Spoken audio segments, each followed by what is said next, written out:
Hello, and welcome to Precon Decon, the video series where I deconstruct the pre-constructed decks of Magic the Gathering's history. In this video, we're going to look at the next Planeswalker deck from Core Set 2019, which is Tezzeret, Cruel Machinist, or Machinist, Machinist, whatever, one of those. It's a mono-blue deck. So we've got the deck list here, we've got 20 creatures, 7 artifacts, which makes sense, it's Tezzeret after all, single instant, 2 sorceries, 3 enchantments, 26 land, and of course a single Planeswalker, and a mana curve off to the side there. So let's take a look at Tezzeret here. So, 4 and double blue for 4 loyalty Planeswalker, which is actually a little bit below the curve. We normally expect 5 loyalty, I think, at 6 mana. But he's got +1, draw a card, which is, obviously very straightforward. 0 is to, until your next turn, target artifact. It's actually quite interesting that it lasts through your turn and your opponent's turn as well. Target artifact you control becomes a 5/5 creature in addition to its other types, which is fairly interesting because you'll have actually non-creature artifacts in the deck as well that you can animate with this. And then his -7, put any number of cards from your hand onto the battlefield face down. They're 5/5 artifact creatures, so a lot of potential rules snafu there with that. Yeah, because how it interacts with face down perms and stuff. So that's actually for what's meant to be a kind of introductory product. Like a core set deck. That's actually a very very weird ability to have. It's straightforward on the face of it, but when you start getting to weird rules cases, that can do a lot of weird stuff, putting things face down that don't normally have morph and stuff, and how things interact with it. Very weird. But yeah, it's a cool ability. You could just if you got a full hand of 7 cards and just dump them all down, and they're all 5/5 artifact creatures. That's pretty cool. Yeah, so Tezzeret definitely gets points for having a very weird, cool ultimate. And that 0 ability is actually pretty good as well. So yeah, let's have a look at his signature cards. So 2 Tezzeret's Gatebreaker, so 4 mana artifact, and it's I sort of went over it a lot in the Ajani's deck as well, but it's the search spell, but it doesn't specifically search up Tezzeret. So when it enters the battlefield, you look at the top 5 cards of your library. If you may reveal a blue or an artifact card. So actually, this one differs in the fact it's part of the cycle, and it's not it's an artifact. It's not coloured anyway, and it also lets you get a different card type as well. So this one really stands out from the cycle.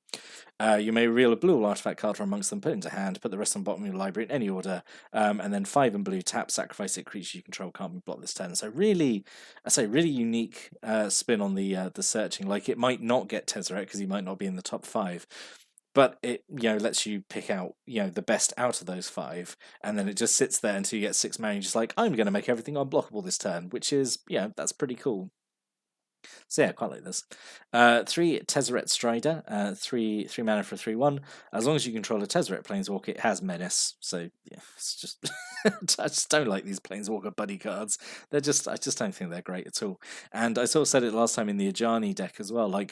Because you don't have a dedicated search for Tezzeret, you've got even less chance of triggering. And it's such a minor benefit just to give it Menace. It's just not great. And then 4 Pendulum of Patterns. So 2 mana. When it ends the battlefield, you gain 3 life, and you pay 5 and tap and sacrifice it to draw a card. Yeah, not great, but hey, at least it's saying that Tezzeret could potentially turn into a 5/5 artifact creature. At least it's cheap, I suppose. But yeah, it's not wonderful. It's just a bit of life gain, and then eventually pop it for 5 mana to draw 1 card. It's not great, is it? So the other kind of exclusive rare, I sort of went over this a bit as well in the Ajani deck, that each of these decks has a rare card in it that wasn't in the main set. You could only, I think, get it through these Planeswalker decks. Was the is Riddlemaster Sphinx, which is quite straightforward. It's 4 and double blue for a 5/5 flyer. So really, again, nice big flyer. When it ends the battlefield, it just does an unsummon effect. Return a creature an opponent controls to owner's hand. So yeah, it's fine. It's a big flyer. Can't really complain that it's a big flyer. So yeah, with an unsummon effect, it's fine. Yeah, it's okay. It's a good bit of muscle in the air. Right, then we've got a bunch of stuff that cares about artifacts. So 2 skilled animators, 2 and a blue for a 1/3. When it ends the battlefield, target artifact you control becomes an artifact creature with base power and toughness 5/5, as long as skilled animator remains on the battlefield. This is pretty cool. This actually reminds me of Awaken a Druid, I want to say, from an earlier core set, which turned a land into a tree folk as long as you controlled the druid. So it's just the blue version of it, isn't it? Yeah, I like this. I really like that artwork as well. The really angry bookcase. I really love that actually. Yeah, this if you say do pendulum patterns and then next turn do this, swing with a 5/5. That's not terrible. So yeah, this is pretty good. Quite like Skilled Animator. A single Scholar of Stars, 3 and a blue for 3/2. When it ends the battlefield, if you control an artifact, I mean, chances are pretty good. You got a lot of artifacts in the deck. You draw a card. Yeah, it's all right. 2 Gearsmith Prodigy. So 1 blue mana for a 1/2. It gets +1/+0 as long as you control an artifact. Quite aggressive for a blue 1-drop. And it pairs, obviously, with Gearsmith Guardian.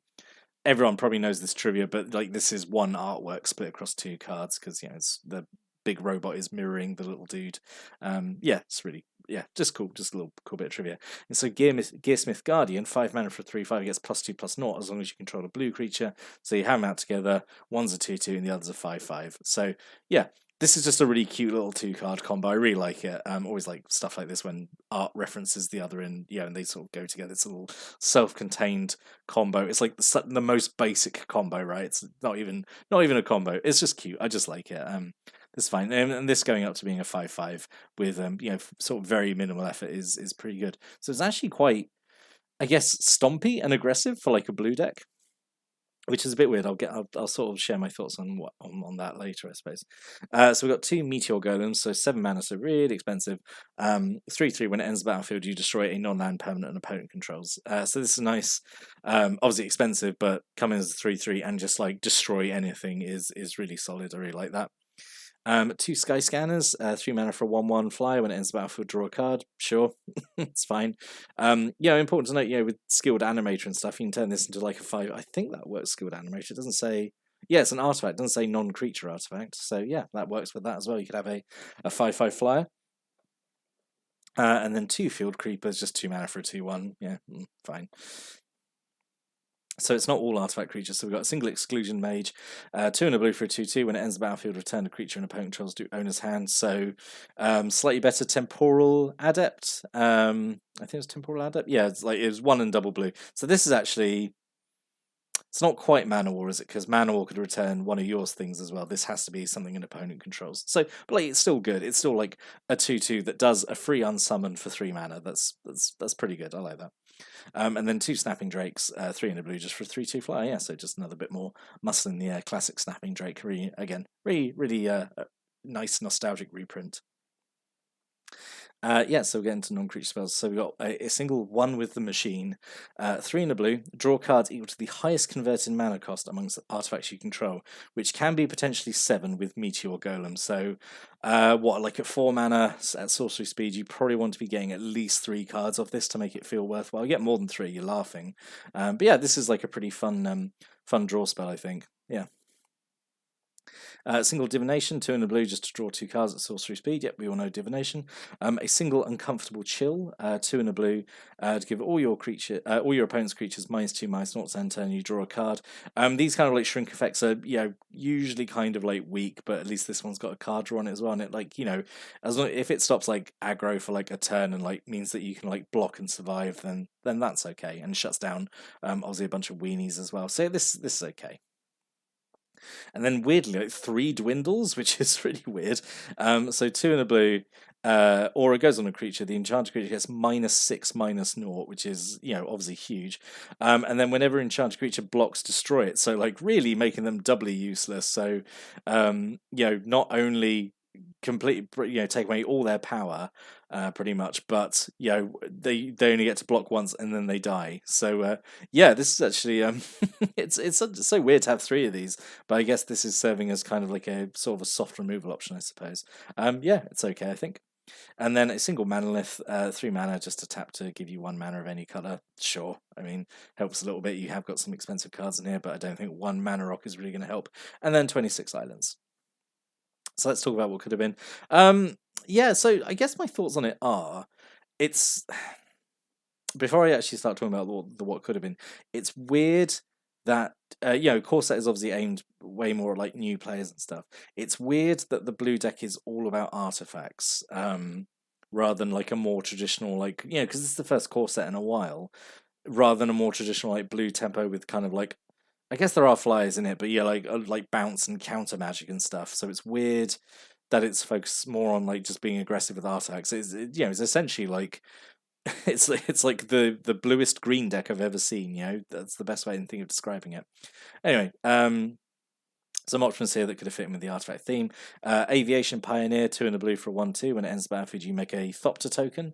Nice callback to all these kind of creatures that did this in Kaladesh. Disperse, because there's no like cheap bounce in here, really.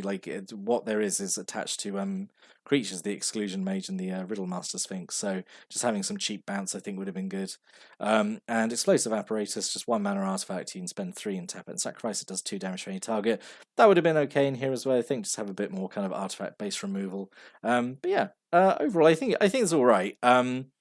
It's not my favorite out of the M19 decks. I think because it feels like a weird theme to choose. But then I guess in previous core sets we've had artifact themed decks before. Like I know in M14, M15 they were sort of the blue red ones were artifact based. So maybe I'm just complaining about anything. But what are your thoughts? Like, are you happy with it being kind of artifact themed, or would you like to see it be more, I guess, what we'd call like traditional blue, like more like counter magic, like more kind of like a control-y sort of deck? Do you think that would have been better for like an introductory core set project? I don't know. Let me know what you think in the comments below, especially if you've got any thoughts or comments or stories, opinions as usual about the deck or any of the cards in it. Stick them below. I'll give those a read because I always do and I always like doing it.